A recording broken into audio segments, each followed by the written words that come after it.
Vuoi iniziare a fare bonsai ma non sai con quale attrezzatura iniziare? Rimani in questo video per scoprire l'attrezzatura che ti serve per iniziare a fare bonsai. E no, non è tutta questa, è molto meno di quello che pensi. Ciao appassionati di bonsai e benvenuti o bentornati sul mio canale Ancient Talk. Oggi, come vi ho appena spiegato, andiamo a vedere l'attrezzatura che vi servirà per iniziare a fare bonsai. E l'attrezzatura che vi serve è questa qui. Partendo da sinistra abbiamo una tagliafilo, una pinza, una tronchese e una forbice. E poi abbiamo come bonus, che vi torna utilissimo soprattutto per i rinvasi, ma anche per togliere le erbacce, un bastoncino di bambù che trovate a pochissimi spicci ovunque.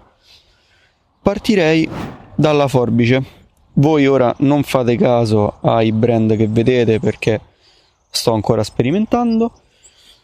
La forbice, vi consiglio una bella forbice in acciaio inox, in questo modo, marca indifferente.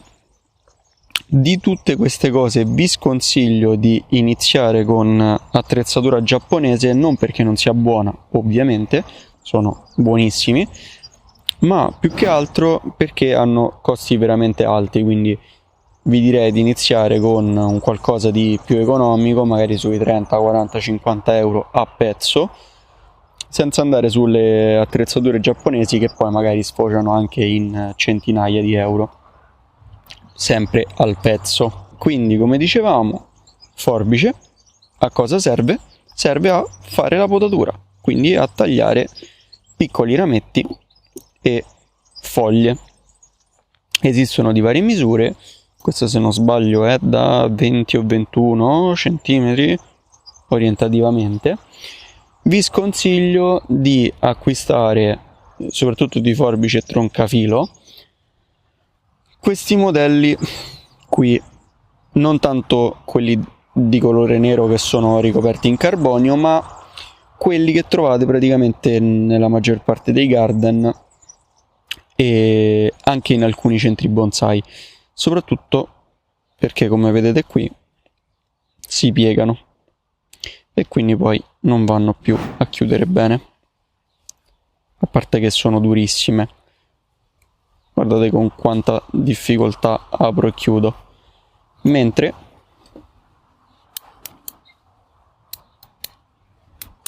con queste qua vado infinitamente meglio. Poi, rimanendo sempre sul tagliare, una tronchese che vi servirà per andare a tagliare tutti quei rametti un po' più grandi e anche a definire un pochettino il legno secco.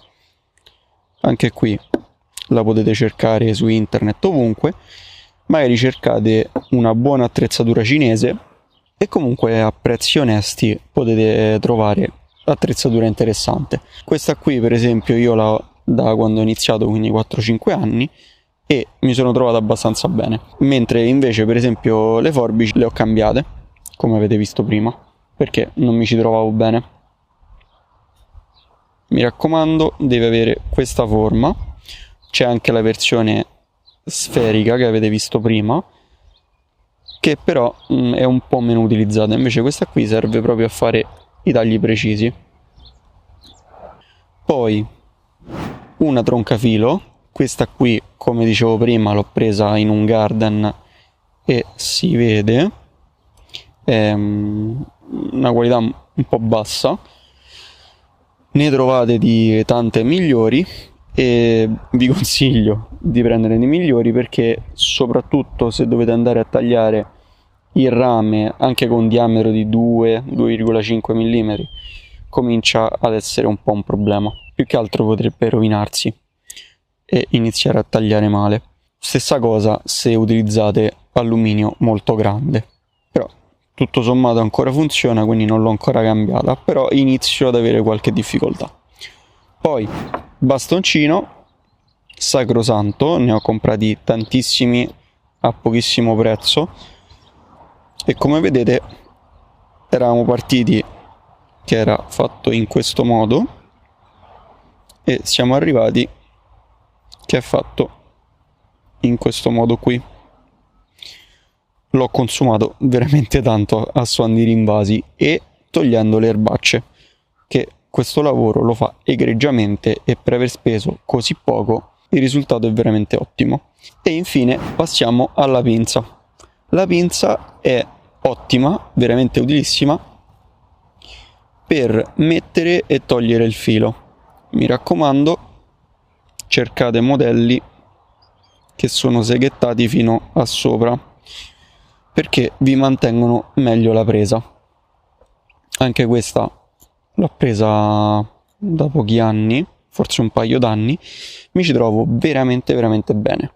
Non la uso spessissimo, però è molto utile, e anche questa vi può tornare utile quando per esempio con la tronchese su un legno secco andate a fare un taglio e a sganciare un pezzo di legno, poi la prendete con questa e lo tirate arrotolando e vi portate via tutta la vena, tra virgolette, e andate a creare magari degli sciari o dei gin, che sono i termini tecnici più comuni con cui si chiamano le parti di legno secco. Hanno delle denominazioni specifiche, ovvero lo shari è una sorta di spaccatura nel legno, una fessura, se così vogliamo dire, mentre il gin sono magari dei rametti che si sono seccati, eccetera eccetera. Quindi diciamo questa è l'attrezzatura base che vi può servire. Poi in futuro potete andare ad inserire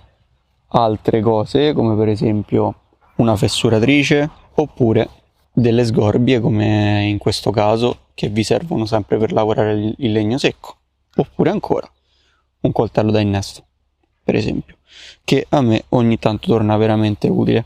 Quindi con questa attrezzatura sono sicuro al 100% che potrai iniziare a fare bonsai senza alcun problema e potrai iniziare a lavorare piante anche di medie dimensioni, perché comunque la tronchese ti permette di tagliare rami abbastanza grandi.